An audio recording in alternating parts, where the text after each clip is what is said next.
Hello students, welcome to this presentation. आज हम कक्षा 9 की गणित के अध्याय संख्या 5 के बारे में पढ़ेंगे। यूक्लिड की ज्यामिति का परिचय में हम यूक्लिड की परिभाषाएं, अभिग्रहित और अभिधारणाओं के बारे में आज हम अध्ययन करेंगे।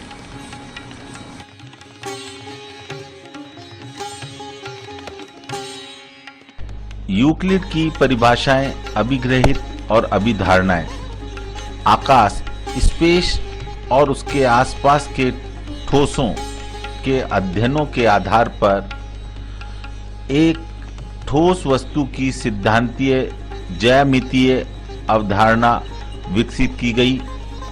एक ठोस यानी सॉलिड का आकार होता है, माप और स्थिति होती है तथा उसे एक स्थान से दूसरे स्थान तक ले जाया जा सकता है। इसकी परिसीमाएं पृष्ठ सरफेस कहलाती हैं।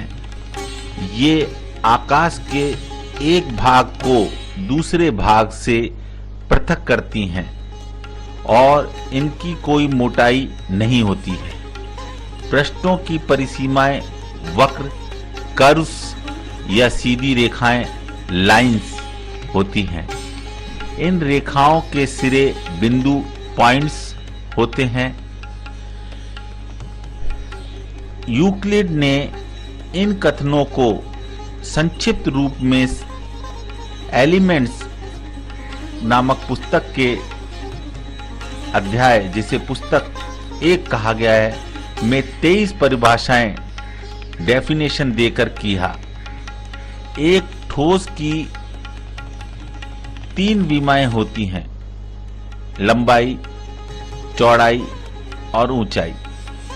एक पृष्ठ की 2 विमाएं ही होती हैं, लंबाई और चौड़ाई। एक रेखा की एक ही विमा होती है, लंबाई, और बिंदु की कोई विमा नहीं होती है, बिंदु की केवल स्थिति होती है। यूक्लिड की परिभाषाएं, इनमें से कुछ परिभाषाएं नीचे दी जा रही हैं। जैसे एक बिंदु वह है जिसका कोई भाग नहीं होता है, बिंदु का कोई क्षेत्र नहीं होता है, उसकी एक स्थिति होती है, कोई विमा नहीं होती है, लंबाई, चौड़ाई, ऊंचाई कुछ भी नहीं होती है, उसकी केवल स्थिति होती है जिसे कैपिटल लेटर से प्रदर्शित किया जाता है। एक रेखा, लाइन, चौड़ाई रहित लंबाई होती है। रेखा जो होती है, इसकी चौड़ाई नहीं होती है, उसकी एक विमा लंबाई ही होती है। एक रेखा के सिरे बिंदु होते हैं। आप देख रहे होंगे कि जो रेखा है उसके सिरे ए और बी बिंदु हैं। एक सीधी रेखा ऐसी रेखा है जो स्वयं पर बिंदुओं के साथ सपाट रूप से स्थित होती है। इस रेखा पर आप काफी बिंदु देख रहे होंगे जो इसके ऊपर सपाट रूप से स्थित हैं। एक पृष्ठ, सरफेस, वह है जिसकी केवल लंबाई और चौड़ाई होती है, 2 ही विमा होती हैं पृष्ठ की, जिसका चित्र दिखाया जा रहा है, लंबाई और चौड़ाई। इसीलिए इसका क्षेत्रफल भी होता है। पृष्ठ के किनारे, एजेस, रेखाएं होती हैं। तो पृष्ठ के जो किनारे होते हैं, आपको स्पष्ट रूप से दिख रहा होगा, ये रेखा के रूप में होते हैं। एक समतल पृष्ठ, प्लेन सरफेस, ऐसा पृष्ठ है जो स्वयं पर सीधी रेखाओं के साथ सपाट रूप से स्थित होता है।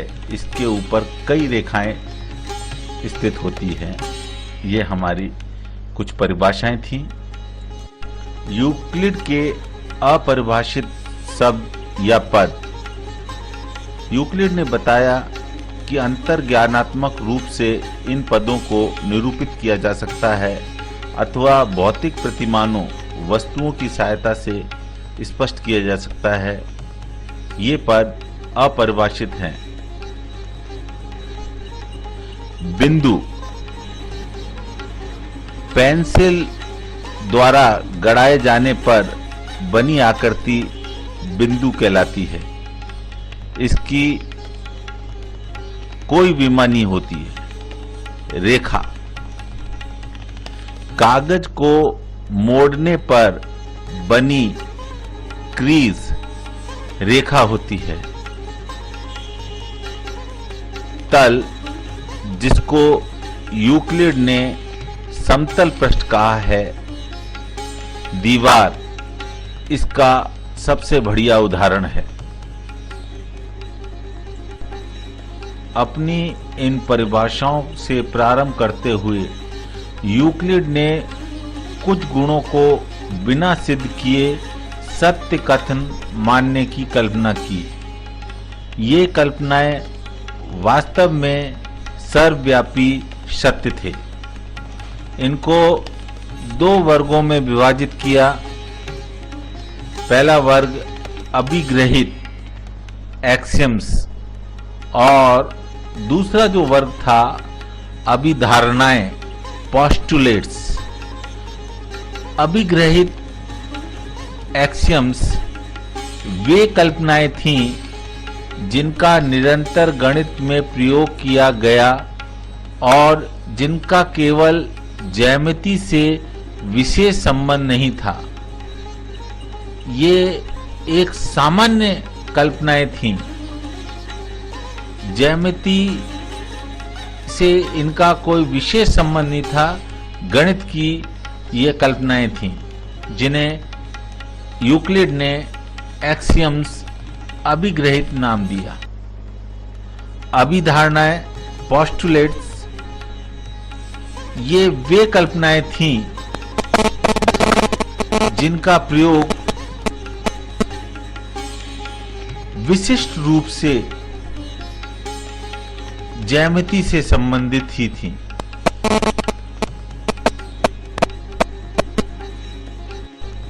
यूक्लिड के कुछ अभिग्रहित एक्सियम्स। पहले एक्सियम्स वे वस्तुएं जो एक ही वस्तु के बराबर हों एक दूसरे के बराबर होती हैं। ए कोई वस्तु है और बी दूसरी वस्तु है। वस्तु यानी यहाँ आयत से संबंध नहीं है, कोई भी वस्तु हो सकती है।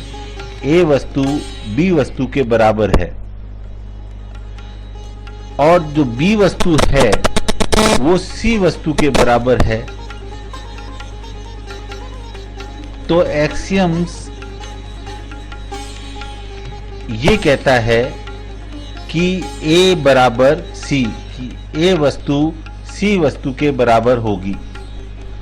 उदाहरण के लिए यदि एक त्रिभुज का क्षेत्रफल एक आयत के क्षेत्रफल के बराबर हो और इस आयत का क्षेत्रफल एक वर्ग के क्षेत्रफल के बराबर हो तो त्रिभुज का क्षेत्रफल वर्ग के क्षेत्रफल के बराबर होगा।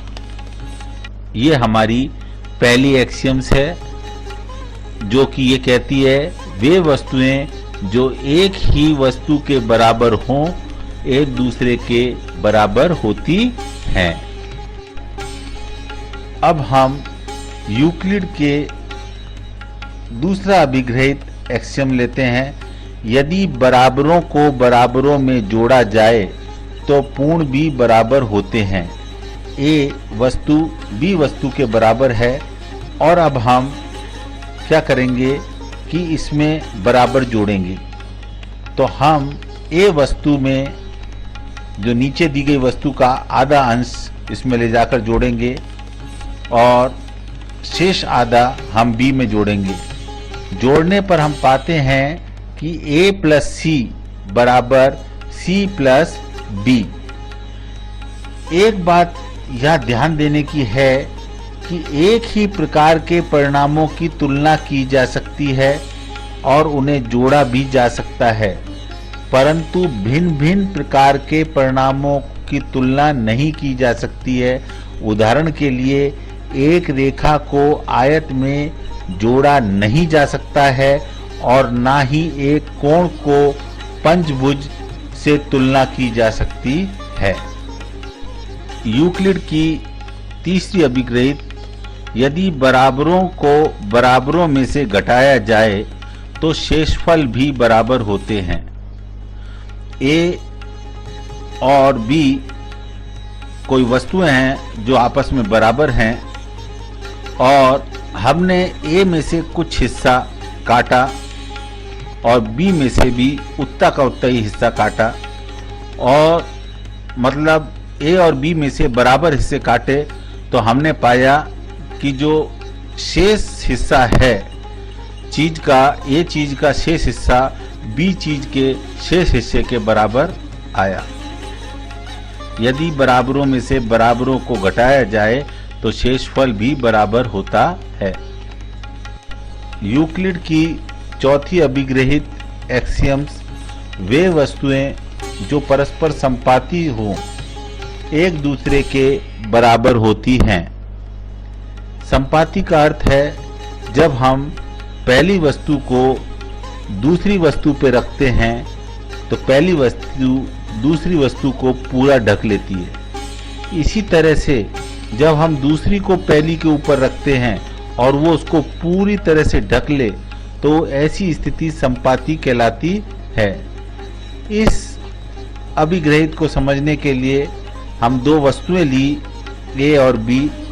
ए को हमने बी पे रखा, जैसा आप देख रहे हैं ए ने बी को पूरी तरह ढक लिया, तो ये स्थिति संपाती है। हम कह सकते हैं कि ए और बी जो वस्तुएं हैं वो एक दूसरे के बराबर हैं। यूक्लिड की पांचवी अभिग्रहित एक्सियम पूर्ण अपने भाग से बड़ा होता है। हमने ए का हिस्सा लिया और देखा कि जो ए है वो अपने हिस्से से बड़ा होता है।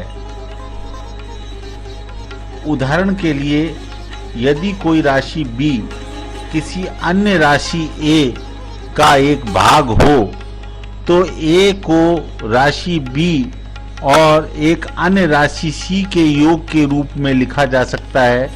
सांकेतिक रूप में a बड़ा है b से का अर्थ है कि कोई c ऐसा है कि a बराबर b प्लस c होता है।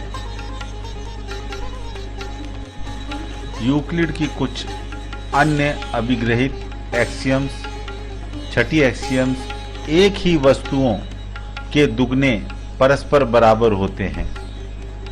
इसी प्रकार सातवीं एक्सियम्स एक ही वस्तु के आधे परस्पर बराबर होते हैं। यूक्लिड की अभिधारणाओं, पोस्टुलेट्स। अभिधारणा संख्या फर्स्ट, एक बिंदु से एक अन्य बिंदु तक एक सीधी रेखा खींची जा सकती है। अभिधारणा यह बताती है कि दो भिन्न बिंदुओं से होकर कम से कम एक रेखा अवश्य खींची जा सकती है। ए और बी दो बिंदु हैं और इन बिंदुओं से हम एक सीधी रेखा खींच सकते हैं और ए और बी से अन्य जो रेखा होंगी वो सीधी नहीं होंगी। इसी परिणाम को आगे अभिग्रहित के रूप में हम देखेंगे। अभिग्रहित में कहा है कि दिए हुए दो भिन्न बिंदुओं से होकर एक अद्वितीय रेखा खींची जा सकती है। आप देखिए बिंदु ए और बिंदु बी से एक रेखा खींची हुई है। A1 एक बिंदु है, A1A एक रेखा, A2A एक रेखा, A3A भी एक रेखा खींची गई है, जबकि B से B1B,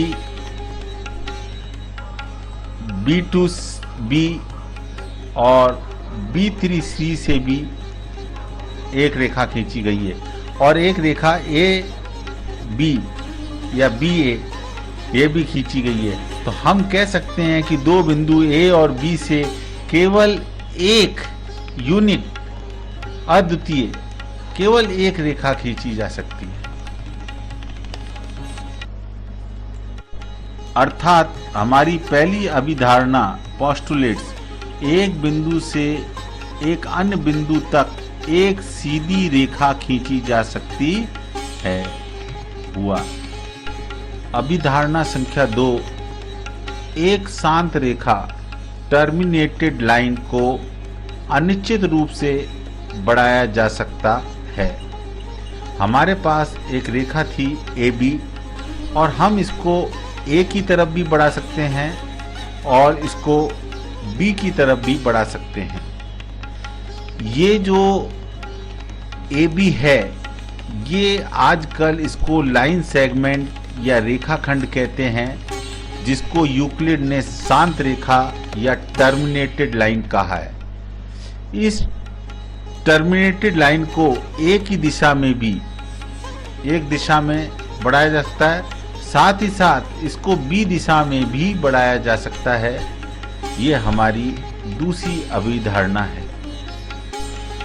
यूक्लिड की तीसरी अभिधारणा पोस्टुलेट ये कहती है किसी एक बिंदु को केंद्र मानकर और किसी त्रिज्या को लेते हुए एक वृत्त खींचा जा सकता है।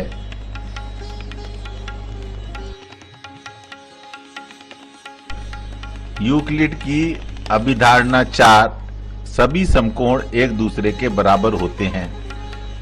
यहाँ पर कई समकोणों के खींचे गए हैं और ये सभी 90 डिग्री के बराबर हैं।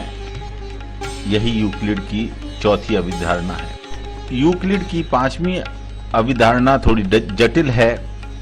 यदि एक सीधी रेखा दो सीधी रेखाओं पर गिरकर अपने एक ही ओर दो अंतः कोण इंटीरियर एंगल्स इस प्रकार बनाए कि इन दोनों कोणों का योग मिलकर दो समकोणों के बराबर हो, तो वे दोनों सीधी रेखाएं अनिश्चित रूप से बढ़ाए जाने पर उसी ओर मिलती हैं जिस ओर यह योग दो समकोणों से कम होता है। इसको समझने के लिए सबसे पहले हम दो रेखाएं L और M खींचेंगे। ये समांतर नहीं हैं और इस पर एक अन्य रेखा N गिराएंगे। N रेखा गिराने पर हमें 4 अंतः कोण 1, 2, 3, 4 मिले, जो कि आपको स्पष्ट रूप से दिख रहे हैं। 1 और 3 N के एक तरफ और 2 और 4 रेखा N के दूसरी तरफ है। 1 और 3 का योग 2 और 4 का योग निकालेंगे और देखेंगे कौन सा योग 180 से कम है। हम देखते हैं 1 + 3 का योग 180 से कम है, तो हम L और M को जब अनिश्चित रूप से आगे बढ़ाएंगे तो पाएंगे कि ये जो रेखाएं हैं ये बिंदु C पर मिलती हैं। यही यूक्लिड की पांचवी अभिधारणा है। यूक्लिड ने अपनी अभिधारणाएं और अभिग्रहित को देने के बाद इनका प्रयोग अन्य परिणामों को सिद्ध करने में किया। फिर इन परिणामों का प्रयोग करके उन्होंने निगमनित तर्कण डिडक्टिव रीजनिंग द्वारा कुछ और परिणामों को सिद्ध किया। जिन कथनों को सिद्ध किया वे साध्य प्रोपोजिशंस या प्रमेय थ्योरम्स कहलाती थी। यूक्लिड ने तार्किक श्रृंखला में 465 साध्य निर्मित किए। उदाहरण संख्या 2 को लेंगे। सिद्ध कीजिए कि एक दिए हुए रेखाखंड पर एक समबाहु त्रिभुज की रचना की जा सकती है। इसके लिए हमने एक रेखा AB ली और A को केंद्र मानते हुए AB त्रिज्या का एक अर्क खींचा। चाप खींचा। इसी प्रकार बी को केंद्र मानते हुए ए बी त्रिज्या लेते हुए एक चाप और खींचा। AC और AB को मिलाया। इस प्रकार त्रिभुज ABC जो बना वो समबाहु त्रिभुज की रचना हुई। इसमें AB बराबर AC है और AB बराबर BC भी है, तो हम कह सकते हैं AB बराबर BC बराबर AC, यानी त्रिभुज की तीनों भुजाएं बराबर हैं और इस प्रकार निर्मित जो त्रिभुज है समबाहु त्रिभुज है।